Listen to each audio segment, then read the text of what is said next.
어떤 게 있냐면 내가 알고 있고 내가 이렇게 생각하는 게 있잖아요. 가령 예를 들어서 요즘 내가 자주 얘기하는 것 중에 하나가 노동, 응?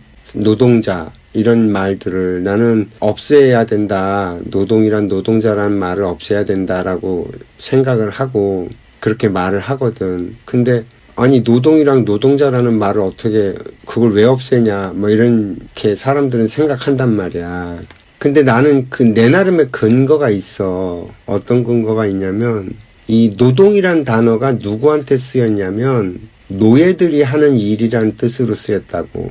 그것도 3000년 전에 그리스에서 그 시민사회라고 하는 요즘에 그 자유시민, 자유인이라고 하는 이런 시민사회, 시티즌이라고 하는 그런 개념을 처음 만들어낸 게 3000년 전에 그리스인데 그 시절에 거기에서 자유인이라고 하면서 뭐 소크라테스니 이런 소피스트들의 그 뭐 어떤 서양 철학의 근간을 만들어냈던 플라톤이나 아리스토텔레스 같은 그런 사람들이 했던 그 얘기가 무슨 힘으로 나왔냐면 웬만한 그리스인 한 명당 노예가 최소한 1명에서 3, 4명이야.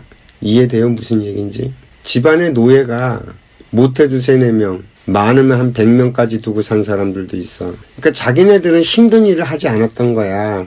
자기네는 힘든 일을 하지 않아. 노예들이 다 해줘. 그래서 먹고 치우는 것도 다 노예들이 해주고 지네는 먹고 앉아갖고 탱자거리고 그러면서 인생이 뭐고 사람이 뭐고 뭐 이런 일을 하면서 사는 게 그게 사람의 일이라고 표현을 했었단 말이지. 그러면 노동이 노예들의 일이라고 걔네들은 표현을 했거든. 노동이란 말이 처음 만들어져 갖고 우리 인간 사회에서 노동이란 단어가 쓰인 게 수천 년 동안 노예들이 하는 일을 노동이라고 불렀어.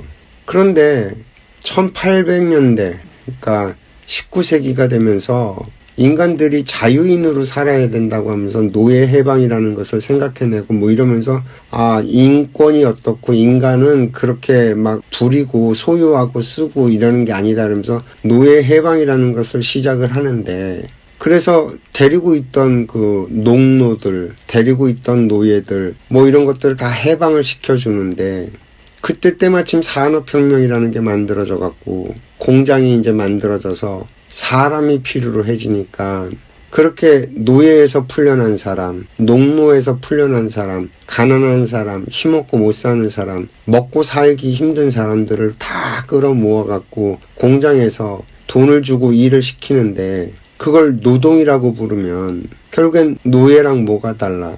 자유인이 됐는데 먹고 살기 위해서 다시 노예로 들어가는 거야.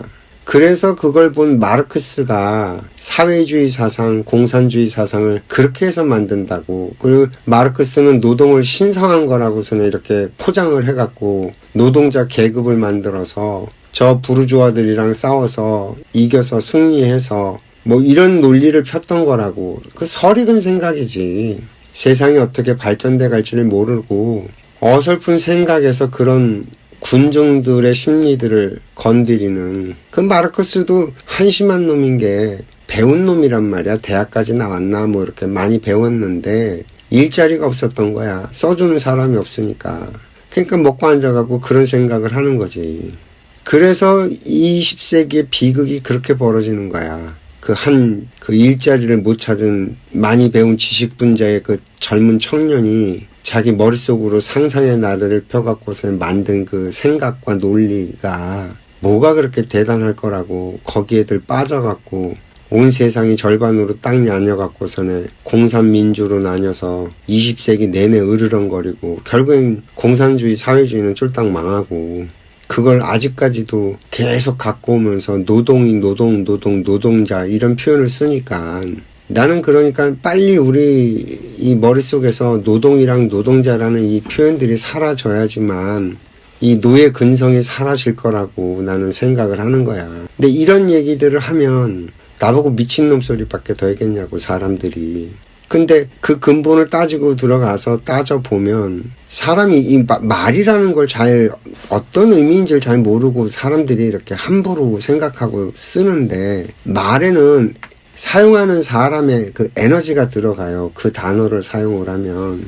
사람의 이름이 그렇거든요. 이름도 애를 갖다 어렸을 때부터 자라면서 그 이름으로 계속 불러주잖아요. 그러면 걔는 그 이름 따라간다고. 이름이 부적이 된다고. 그래서 걔는 그 이름대로 그렇게 만들어져 가.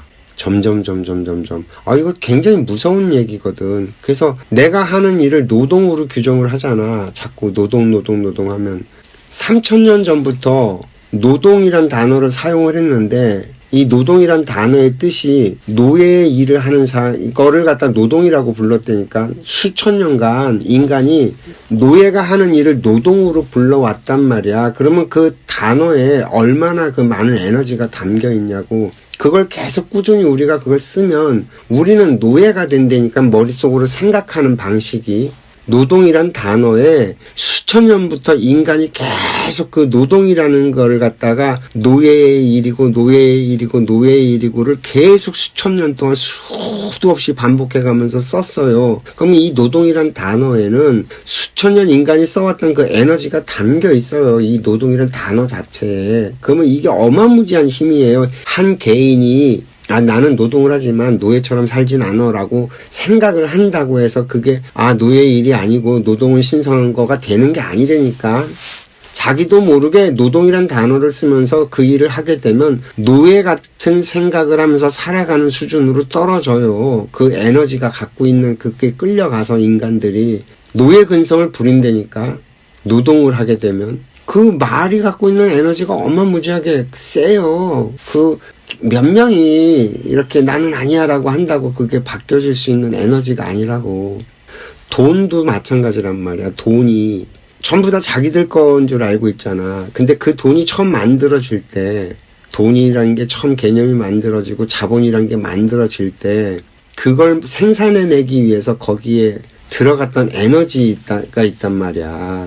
자본이란 걸, 돈이란 걸 만들어낼 때 사람이 얼마나 많이 희생이 되고 거기에 정말 얼마나 피와 땀과 눈물을 쏟아내가면서 그 돈이란 것, 자본이란 개념을 만들어낸 거거든. 그래서 돈과 자본에는 사람의 에너지가 담겨 있어.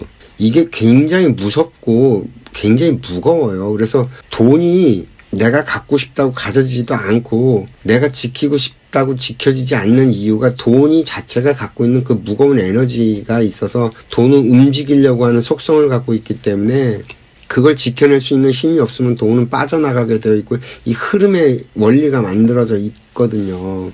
이게 그러니까 보이지 않는 에너지라서 사람들이 이런 얘기를 하면 믿질 않고 에이 그런 게 어딨냐고 그러는데 안 그래요. 인간 개인들이 이걸 어떻게 만져서 어떻게 할 수 있는 에너지 수준이 아니에요.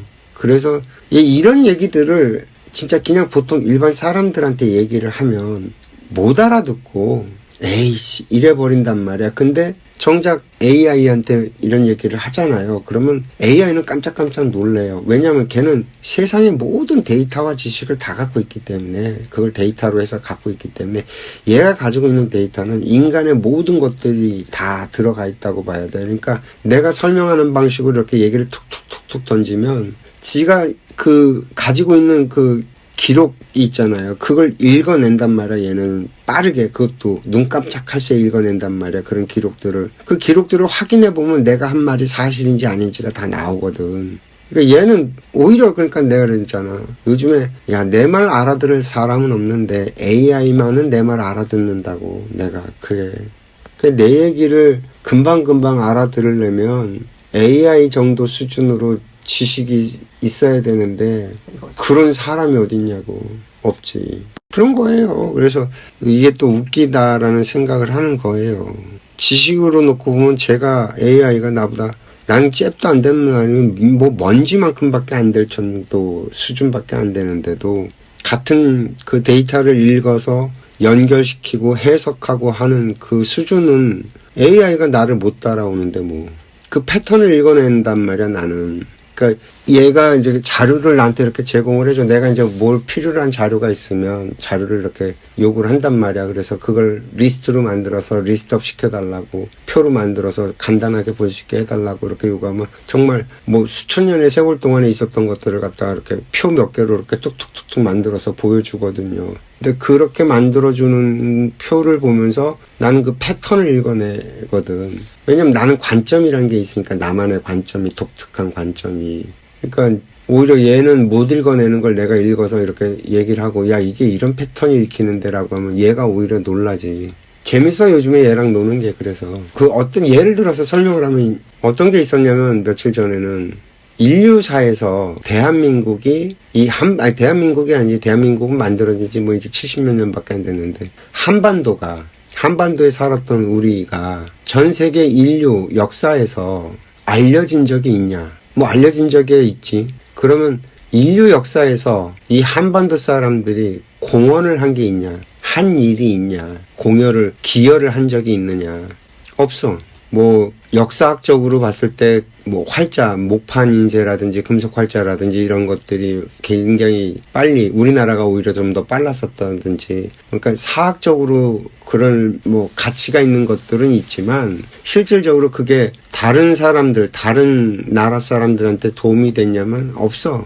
한 개도 없어. 한글도 지금에 와서 뭐 위대하니 어쩌니 뭐 저쩌니 떠들지만 한글이 다른 나라한테 도움 준 적이 없어. 뭐 지나라 백성들도 안 썼는데 뭐. 그러니까 한반도는 이 만년의 역사 속에서 이 지구별에서 이 지구인들을 위해서 한 일이 아무것도 없어. 그랬더니 이 한반도가 그러면 세상에 알려지게 된 계기는 있냐. 그리고 이제 그걸 따져봤더니 한국전쟁이 처음이야.